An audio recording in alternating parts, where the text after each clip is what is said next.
Miyazaki ज़बान में 1970 के दशक में एक काना नाम की 12 साल की लड़की गई थी। वहाँ उसके दादा दादी रहते थे। उनका घर छोटा सा था, लेकिन आजू बाजू उनकी बहुत बड़ी ज़मीन थी। काना को पहले से ही जंगल में घूमने का शौक था। उसे जंगल में घूमना बहुत अच्छा लगता था। काना को जंगल की आवाज़ बहुत आकर्षित करती थी। काना को नहीं पता था कि आज उसके साथ एक ऐसी अनहोनी होगी जो वह कभी नहीं भूल पाएगी। काना का आज हाची साकू सामा के साथ पहला मिलन था। उसे एक अनजान सी आवाज़ आ रही थी। पौ पौ पौ पौ पौ पौ। उसने पीछे मुड़कर देखा तो उसके पीछे एक 8 फुट लंबी महिला खड़ी थी। काना उसे देखकर डर गई। वह पूरी ग्रे थी। वह हाची साकू सामा थी।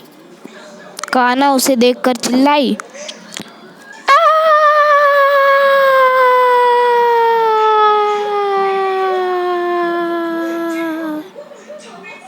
हाची साकू सामा वापस गई। काना रोते हुए उसकी दादी के पास भाग कर गई।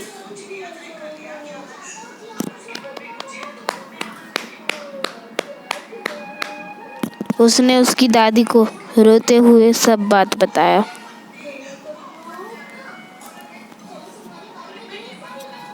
उसकी दादी समझ गई। वह और कोई नहीं बल्कि हाची साकू सामा थी।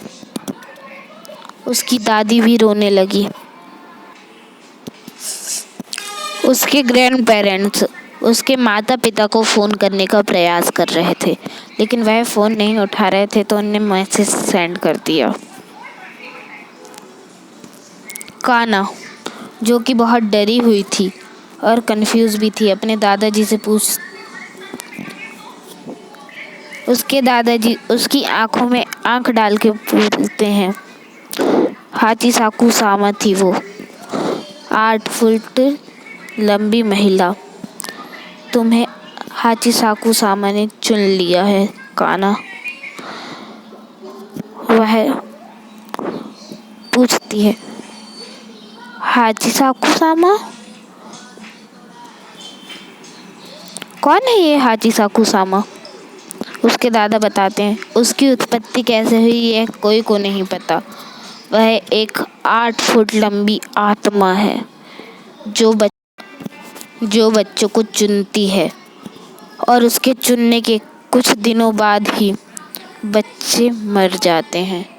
वह अगर किसी के पीछे होती है तो एक आवाज़ आती है, पौ पौ पौ पौ।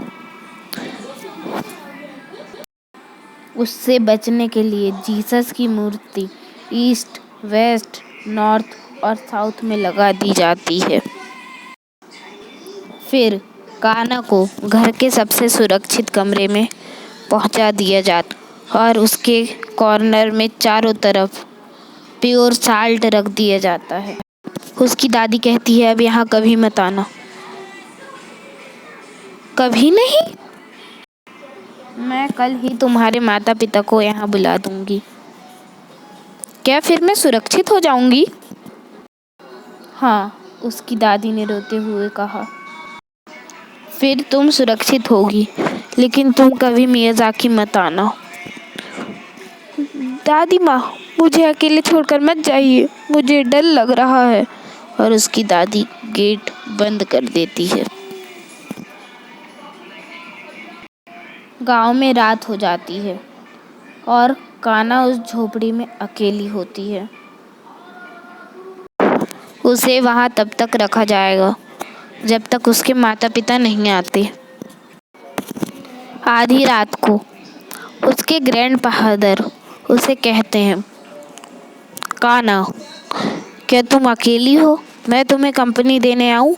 सब कुछ ठीक हो गया है। काना को कुछ गलत लगा। उसने देखा कि उसके दादा की आवाज़ कुछ बदली बदली थी। फिर उसने कॉर्नर पे रखे नमक की तरफ देखा तो वह नमक सफ़ेद से काला हो गया था। और फिर साउंड आया, पौ पौ पौ पौ पौ पौ पौ। वह टेबल पर वापस चली गई और रोने लगी।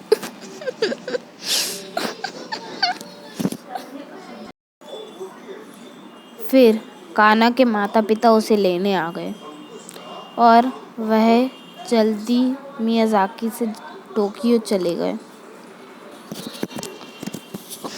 टोक्यो में सब कुछ ठीक था, लेकिन उसके दादा दादी का एक खत आया कि अब यहाँ कभी वापस मत आना।